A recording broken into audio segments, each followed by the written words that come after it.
You are listening to the Life Coach School podcast with Brooke Castillo, episode number 139. Welcome to the Life Coach School podcast, where it's all about real clients, real problems, and real coaching. And now, your host, Master Coach Instructor, Brooke Castillo. Well, hello, my friends. So here's how this has gone down. I asked you guys a couple episodes ago to give me reviews. You did so. Many of you did so. This is the Monday following that episode that I'm recording this. And so far we have, I think it's 900 reviews or pretty close to 900 reviews. So my hope is that by the time you listen to this, we have 1,000. Yes, I want to get 1,000 by the end of the year. So I'm really hoping that happens. And I really appreciate all of you guys who took the time to do that. Here's the thing. I just got back from working with my coach, and that's always an amazing experience. He's a very amazing, very kind person that pushes me very hard when it comes to my own self-development and my own business. So I am like on a whole new planet as I come back and record this for y'all. Today, I'm going to talk to you guys. First of all, let me just tell you something. I've been talking about this new course that I'm coming up with, and I'm going to be launching it very soon. I just worked with my coach on it. So please make sure you keep an ear out. I'm going to be announcing it probably in the podcast after next. I'm going to do a whole episode on the course that I'm going to be teaching and the invites that I will have going out to you all. So keep your ears, eyes, and I guess not your mouths, but keep your ears out for that. All right. So today what we're talking about is someone to love. And the reason I decided to do a podcast on this was because of one of my students in my recent in-person training. Actually, there were two of my students who were having current struggles with their husbands and were frustrated and feeling like their marriages could be better. And so we did a lot of coaching around it. And one of the questions that one of the students asked me was, so what's the point of having a husband then? After I coached her. And my answer to her was, just so you have someone to love. And it was stunning for her to hear that, because I think a lot of times we get confused over why we're married. And we come with all of our expectations, we come with all of our needs and all of our, desires, and we expect the person in our life to fulfill those things. And when they don't, we then use that for a cause of frustration. So I'm going to go through in this podcast and talk about relationships. But one of the things that will be interesting for me to cover as we go through relationships is all of the other tools that I've already taught you and how they apply to your relationships. So for example, the manual and having a manual for someone, and the model and taking responsibility for your own thoughts, and emotional adulthood and how important that is. And, truly understanding unconditional love. Those are some major tools that I've already taught you that really apply when it comes to our relationships. So let me start by reminding you what love is. If you haven't listened to the episode on unconditional love, I want to recommend that you do. And for those of you who are new, I just want to let you know that we just added a new search option on our website. So if you go to thelifecoachschool.com, make sure you put thelifecoachschool.com, and you go to the podcast page, there's a little search window there now where you can search for any of the podcast topics and they will come up for you. You want to search for unconditional love if you haven't listened to that one yet, because if you're in a relationship that isn't going as well as you would like it to, you definitely want to understand that concept. I'm going to review it briefly here. It's very counterintuitive for us because of the way that we are raised when it comes to love, to understand that love is an emotion that we feel. And when we feel the emotion of love, we take action from the emotion of love. Okay. So I sometimes like to say love is acted out of love, right? And so when we are feeling love, we act out of love. And when we're feeling love, the only way that we can ever feel love is the same exact way we can only feel any emotion. So let's review the model.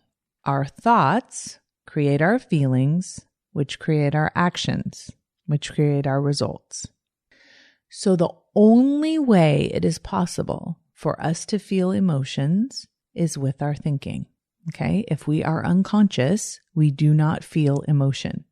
It does not matter what anyone says to us, what anyone does to us, what's happening in the world.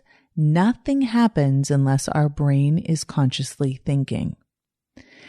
Do not underestimate the power of this truth. So many of us think that we experience emotion based on what's happening in the world, based on energy fields, based on what people say or do or don't say or don't do. But that can't be true because if we're unconscious, we feel nothing. Consciousness means we are thinking. Okay? So the only time you will ever experience love is if you have a thought that causes it. I'm going to break this down for you. If somebody that you love, say your husband, says to you, I love you, you may falsely believe that the reason you're experiencing love is because he said that. I promise you that is not the case. The only reason you ever feel love is because of a thought you have. So the circumstance may be that your husband tells you that he loves you. You will have a thought when he says that, and that thought will either cause you to feel love or not. A lot of times, someone can tell you that they love you and you don't feel love because of a thought you have. A lot of times people can tell you that they don't love you and you feel love because of a thought you have. You're always in control of whether you're feeling love or not. So the question then becomes, how often do you feel love?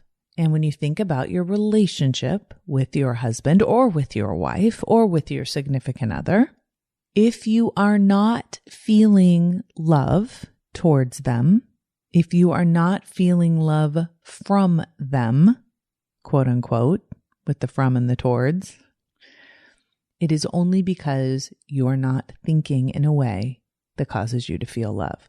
So people will say, oh, I'm not loving him right now. And I'll say, why are you choosing not to love them? That's always a choice.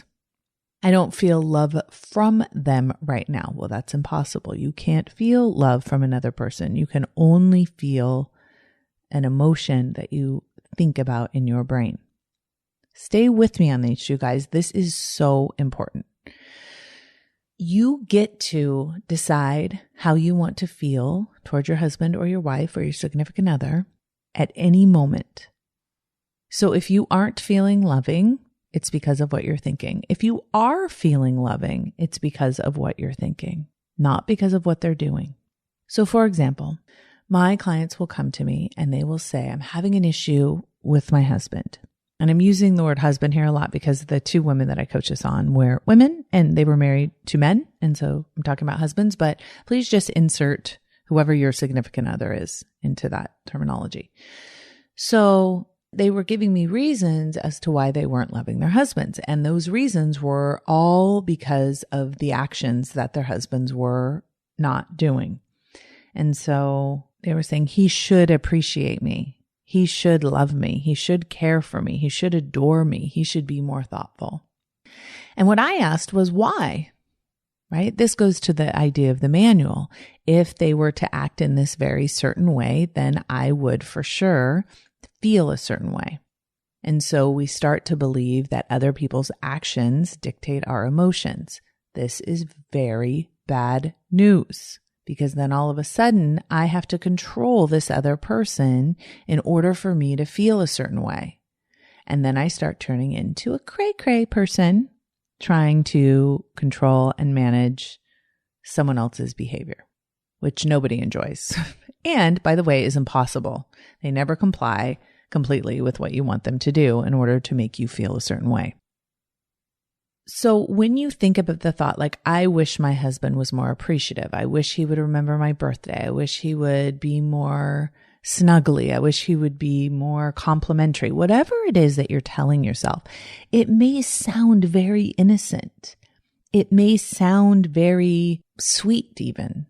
Oh, I just wish that he would recognize that I'm always doing all the laundry or whatever it is. But as soon as you put yourself in that position where someone else's behavior is determining how you feel, you will feel hopeless and completely out of control. So I was explaining this to a few of my students, and one of the students said, then what's the point in having a husband?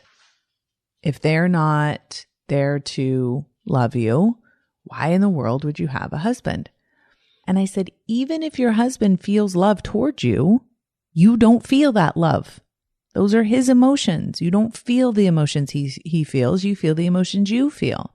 So have you ever been in a situation where someone was feeling loving towards you and you weren't feeling loving towards them? Yes, that's possible, right? Because we both are responsible and we both have full control over our own emotional lives. So it's not your husband's job to love you for your sake. Your husband's job may be to love you for his sake. And your job, my friend, is to love him for your sake, if that's what you want to feel. So this is what causes issues, right? I want to love my husband, but I have all these rules in place for what he has to do in order for me to feel love towards him. And what I tell people to do is to drop all the rules, drop the manual, and just let your husband's job be to be there so you can love him. I'll give you the example of my puppies.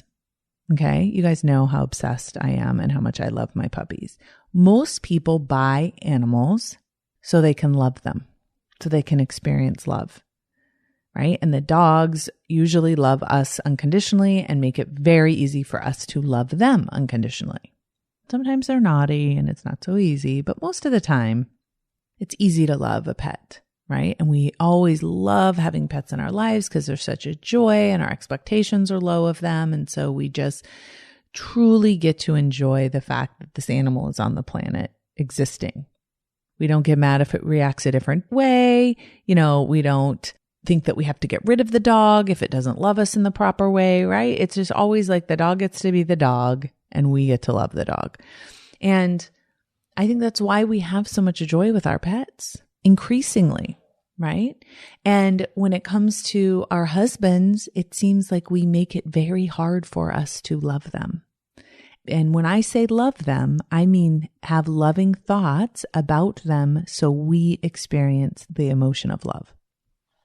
Now, when you experience the emotion of love, you will act in a loving way. And that's fun. Fun for your husband. It's fun for you. You get to appreciate your own behavior. You get to appreciate your own feeling of love. But you do it for your sake. It's actually very selfish. I'm always saying love yourself and him for very selfish reasons. I've talked a lot about how when I would go to therapy and when I would take classes in college and they would talk about the idea that when you're doing couples therapy, that each of the couples should come and talk about what their needs are and then tell the other person how they can meet their needs, and how I always thought that was such bondage. Like, I can't imagine me giving Chris, my husband, a list of all of my needs and expecting him to meet them, or him giving me a list of all his needs, God help us, expecting me to meet them, right? That would be bondage. It would feel like a job that I didn't even want, Now, that doesn't mean that we don't say, hey, it would be totally great if you would do this thing. I would love that. This is my preference. And then if it's fun and easy for me to do it, I'm happy to do it. And then that's a great time. But Chris and I like to come together and say, hey, I'll meet my needs, you meet your needs, and the rest of it is just a great time. Anything else is just gravy. And I don't have to go around having conversations with you all the time about how you should behave and what you should do differently in order for me to be happy and blame my unhappiness on you. That's a lot of unhappiness. If I'm feeling unhappy, it's because of the thoughts I'm thinking, not because of something you're doing or not doing. So I really want you to think about it. If you don't love your husband, that's on you. If you don't feel loving towards him, that's on you. Now, I'm not saying that in some situations you're going to have to work a little bit harder than others, but when you own that, you get all your power back. Now, people always say to me, okay, well, if I love my husband, why would I ever leave him? I say, because you want to. You don't have to hate him to leave. You don't have to not love him to leave. You know what you get to do? Whatever you want. That is the truth. You want to stay with your husband? Stay with him. You want to leave your husband? Leave him. And whatever you're doing is what you want to do. People say, I can't leave my husband. I said, of course you can. Well, financially, I can't do it. The kids, I can't. I said, oh, it's not that you can't. You just don't want to. You don't want to leave because of the kids. You don't want to leave because of finances. Tell yourself the truth about that. Own that. Own the emotions that that creates when you think about it in that way. Love yourself and him for selfish reasons because you want to feel love. You want a relationship where you feel love all the time? You can have that immediately if you manage your mind. And you can still leave if you want. Isn't that crazy? We think that we have to talk ourselves into hating someone, or we have to cheat on them, or we have to make it horrible so we have a reason to leave. Things have been bad for years or whatever we say. But you could say, I love this person. I choose to love this person and I don't want to live with them anymore. I don't want to be married to them anymore. Whatever it is, you get to decide. But don't put yourself in a place of misery and then leave thinking that leaving will somehow make you more joyous. Because you will end up right where you are with that same brain in another situation. I promise you that. Hundreds and hundreds of clients, I've watched it happen. Okay? So what's the point of having a husband? Just so you have an object to love. An object of your affection. Affection is an emotion you create. Love is an emotion you create. Compassion is an emotion you create. So let me break this down for you. I can look at my husband, Chris, and I can think about all the ways that I love him. And there are so many ways. And I will tell you, I have practiced loving him. When I first met him, it's actually quite interesting. I was just talking to one of my friends about this, and she was saying that there are alpha women and there are alpha men and there are beta women and there are beta men. And she had worked with a coach who had explained this to her and explained that she was an alpha woman and that alpha women are typically very attracted to alpha men, but alpha men are not typically attracted to alpha women. So usually those relationships have challenge in them, right? And she said, so what happens is sometimes alpha women, which I'm an alpha woman, obviously, I'm very in control, powerful. I want to be in charge. I want to be the one leading. I want to be the one making decisions.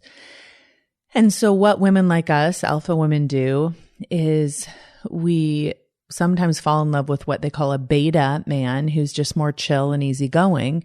And we try and make that guy into an alpha. It's so funny when she said that. I'm like, oh my God, I totally did that to Chris when we first met. He's just like, hey, I don't really care what we do. Yeah, it's you. And I don't really need to own my own business. But if you want to, let's rock it out. He's just so chill, easygoing, supportive, not wanting to go out there and make all the decisions at all. It's just not his personality. But I would get all mad at him. I'd be like, you should make more decisions and you should lead this and you should decide where we're going on vacation. And I talk about this a little bit on the podcast. I think it was last year. I talked about how I got to this point in my career where I was like, I just want him to, lead our career. And I want to stay home and he can, go back. He worked at Hewlett Packard for 19 years. I'm like, he can go back to Hewlett Packard. And everyone was laughing at me. They're like, what are you going to do? Sit at home? I'm like, yes, that's what I'm going to do. And so it's so interesting how I wanted him to be different so I could feel differently. And of course, he was never going to change. He never would change. He's like, I acted like a crazy person. And he would just be like, I don't know what you're doing, but I just love you and I love our life. And, I just want to support you and I want to live my life this way. And this is what I want for my life. And it's not what you want me to do, but that's okay. And so that was a huge turning point for us when I really figured out that my happiness and my expectations of myself are what matter. And my expectations of Chris are really irrelevant when it comes to my own happiness. And I think that is really a hard thing for us to wrap our minds around, because we have these expectations of other people in our lives and we're very disappointed when they don't meet them. And as soon as I let that go in my relationship with him, we have had such a peaceful, wonderful marriage since then. And I could have really messed that up. I mean, really, had I kept my manual for him and tried to change him, he for sure would have been like, I'm out of here. And I would have sure been increasingly frustrated with him not being more like me, is what I was frustrated about. One of my girlfriends told me, especially in relationship to my business, she was laughing. She's like, why does he need to be more like you? You have you. It was just stunning.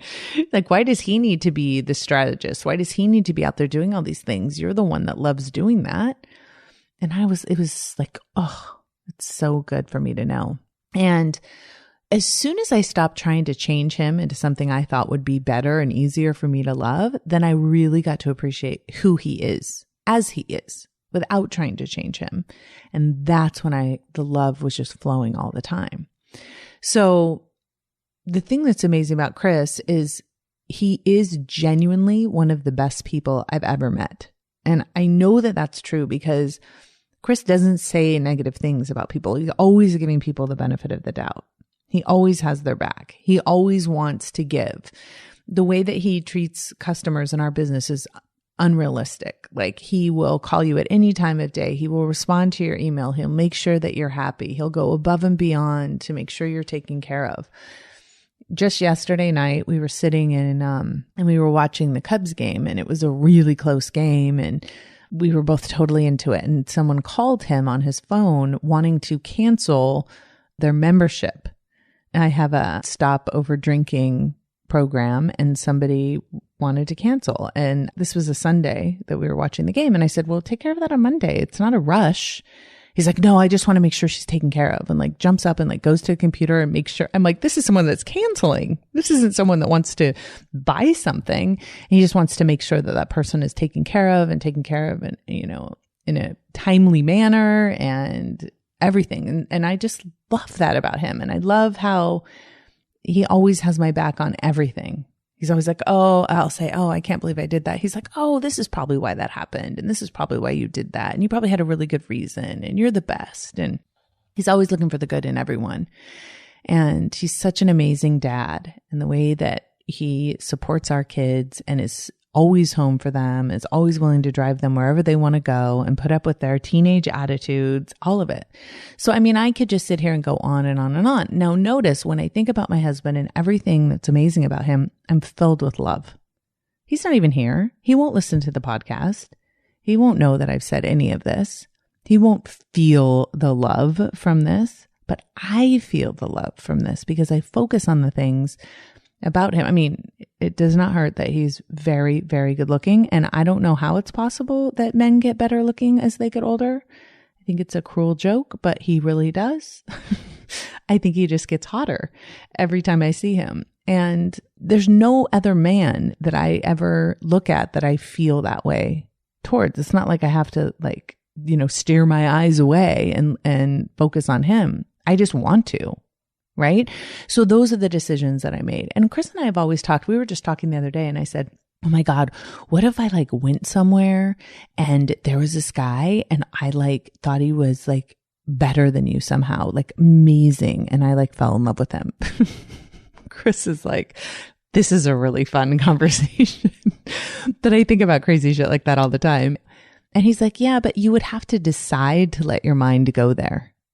Okay, by the way, my husband doesn't do any of this coaching stuff, doesn't he? He thinks the model is so obvious. He doesn't understand why we all have to learn it, right? But he's like, to let your mind go somewhere with another man, you have to allow your mind to do that in order to be thinking about that guy in that way.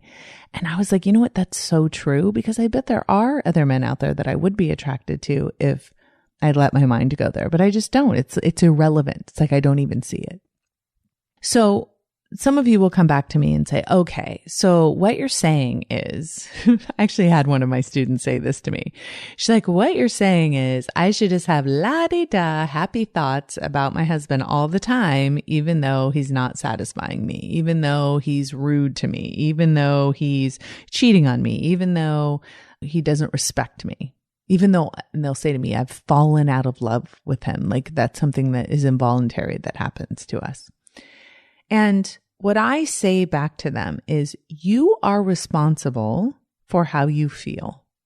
You are responsible for how you think.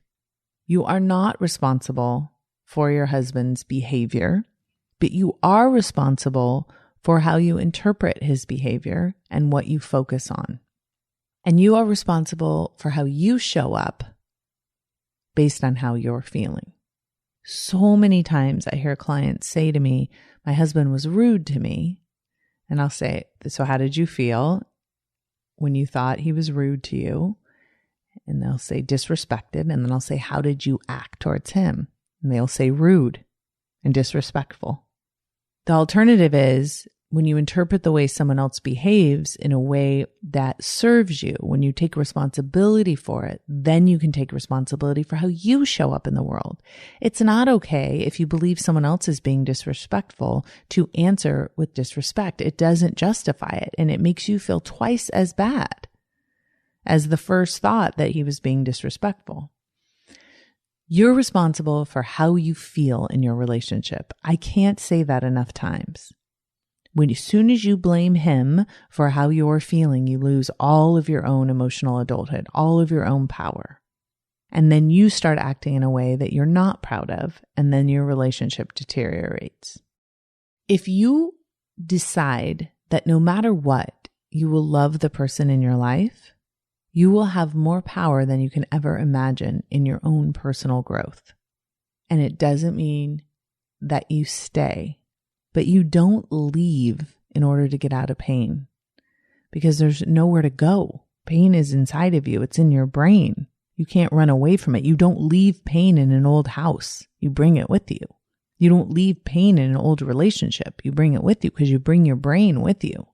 What if your husband's only job was to live his life exactly the way he's living it and to be the object of your desire?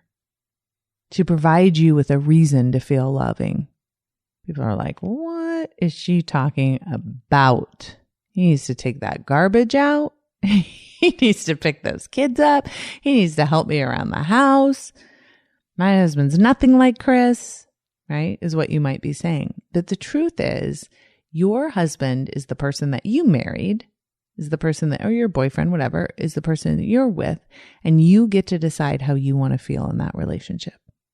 How is it knowing that you get to decide 100%? Now, I also want to give you a little tip.